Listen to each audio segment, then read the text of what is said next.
Hello friends, আজকে আমি অতি আশা নিয়ে এই ভিডিওটি বানিয়েছি। প্রথমেই আপনাদেরকে যেটি আমি বলতে চাই যে মনের কথাটি, সেটি হচ্ছে পুজো সকলের খুব ভালো কাটুক, শুভ সপ্তমী। এবং আর বাকি পুজোর দিনগুলো মা যেন আপনাদের একদম সব কিছু প্রদান করেন এবং সদা আপনারা সুখ শান্তি প্রাপ্তি, সারা জীবন খুবই আনন্দে আপনারা জীবনকে উপভোগ করুন, সেই আশীর্বাদ প্রাপ্ত যেন মায়ের থেকে আপনারা হন।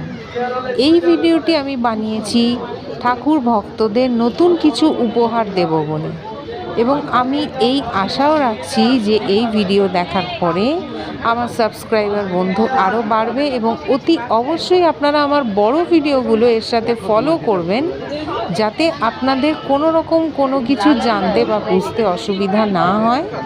সব রকম সব কিছু, মায়ের পুজো, পরিক্রমা, যে কোনো দেবী দেবতার যে কোনো পুরাণ কথা আপনারা যেন অতি সহজেই আমি আপনাদের সামনে তুলে ধরতে পারি ও বোঝাতে পারি। তো আমার আশা রইল যে আপনারা আমার বড় ভিডিও অবশ্যই দেখবেন এবং আমায় সাবস্ক্রাইব করে যাবেন। জয় মা ভবানী, জয় মা দুর্গা। মা সকলকে ভালো রাখুক, আনন্দে রাখুক এবং সদা আশীর্বাদের বৃষ্টি বন্যা দিতে থাকুন।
দৌড়ে কি খেলা